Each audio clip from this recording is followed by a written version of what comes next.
Hello everyone and welcome to another episode of Music of the Week. So yeah, I figured since I don't really have any streams planned, I'd try and get maybe another video done. Probably a couple more, we'll see how the week goes. But yeah, let's just get to this episode. I've got about 6 albums to talk about, so let's go. And we're starting off with quite a strong one. In fact, all these albums are really good. Spoilers. Yeah, we're starting really well though. Cold Moon with their debut, What's the Rush?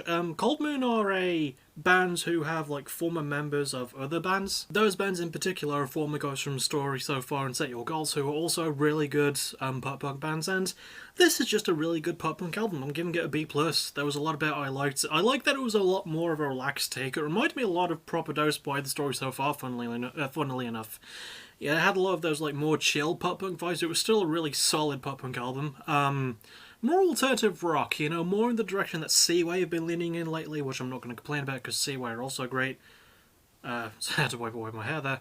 Yeah, really solid. Just, you know, what you would expect from just a really good pop punk album.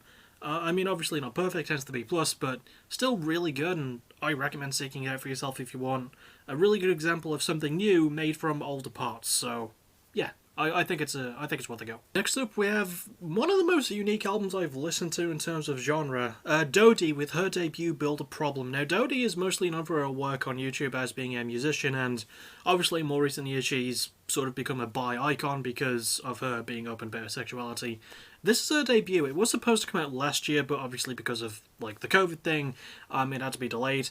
And I really liked this a lot more than I thought I would. I do have a slight problem with it though, in that there's like a lot of bonus tracks like on the version of the album that I found to listen to. I didn't have to listen to them, but I did and I liked it, and I'm giving this one also a B+. This is just a really fun sort of like folky pop album, and I wasn't really expecting that from the genre because I don't dabble much with like pop music in general, but I just really enjoyed this. You know, Dodie is a very charming central performer. She writes from a good place in her heart, which I can always respect.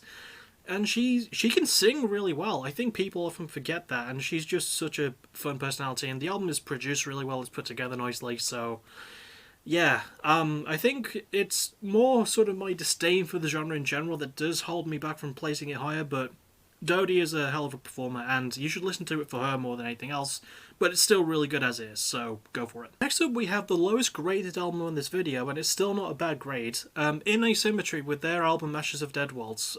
So yeah, usually it's sort of become a theme, especially more recently when I'm looking for music to listen to on a weekend, that I'll just like find something that I'm like, oh, well, go for that if I've got nothing else, you know, worth looking forward to. And this is that album. Really solid though. I'm giving it a B. Like I said, lowest grade in this video, giving it a B. Really solid, like technical death metal, like very, very goddamn heavy. Sort of reminiscent of Job for a Cowboy or Cattle Decapitation. Actually, just Cattle Decapitation because I've never fully listened to Job for a Cowboy. But yeah, you know, it sort of has Cattle Decap vibes, without the consistency at times, which is what makes this album a B. And it is, also, weirdly enough, last year I covered an album by a band called Deeds of Flesh. It was either last year or, like, early this year, I don't remember. And there are members from Deeds of Flesh in this band, and the last song on the album is a cover of a Deeds of Flesh song, which I find weird. But still, this was really fun. As fun as technical death metal can be, but extremely brutal, very heavy.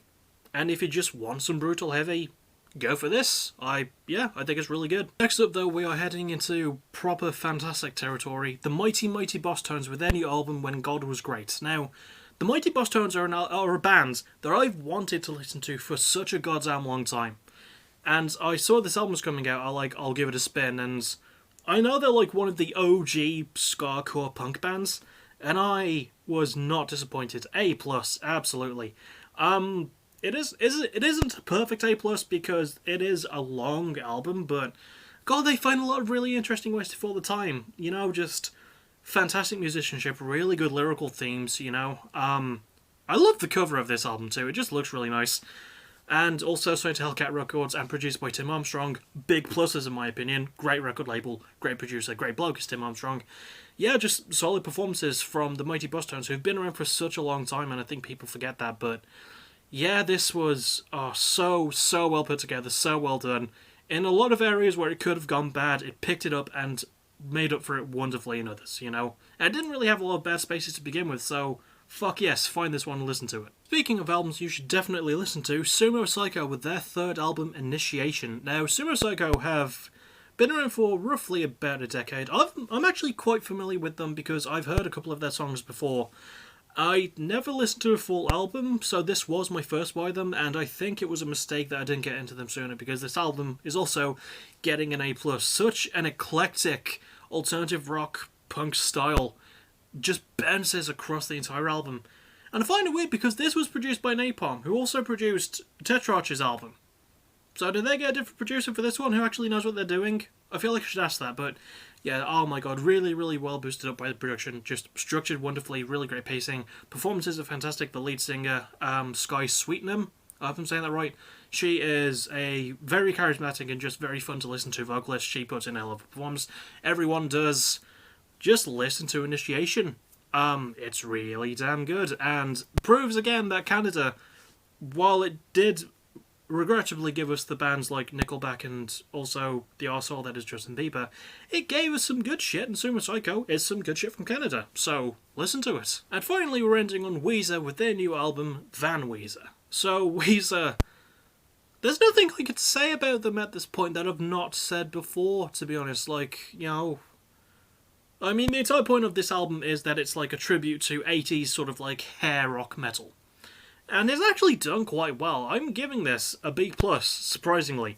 So, yeah, it's the same grade I gave their last album, which was like, which is more of a Baroque pop thing, and it worked well for them. This one works a bit better for them because it's nice to hear actual guitars in their work again.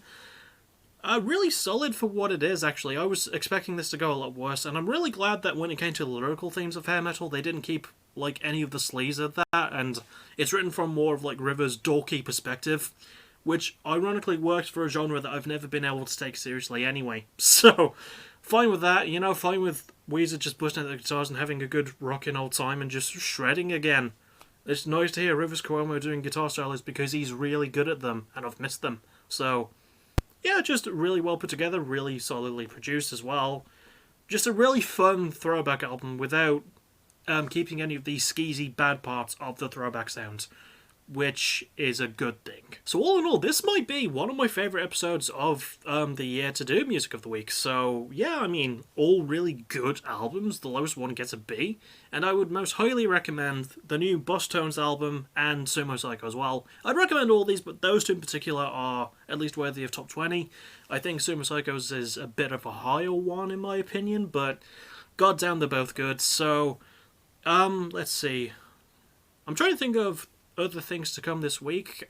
Probably another episode of this, because I've only got 5 albums for the next one and it won't take me as long, but I've got to like grade them first. And hopefully, if I can get it done, the Spiritfarer video game review, I will try and get that done on Wednesday, but I promise absolutely nothing. But that's the next thing. The only thing I can promise is a Friday night gaming stream, because I'm not going to be streaming PBW versus AVW tomorrow, because I still need to, you know, like I said, I'm taking a week off anyway after War of Attrition, which is such a big show.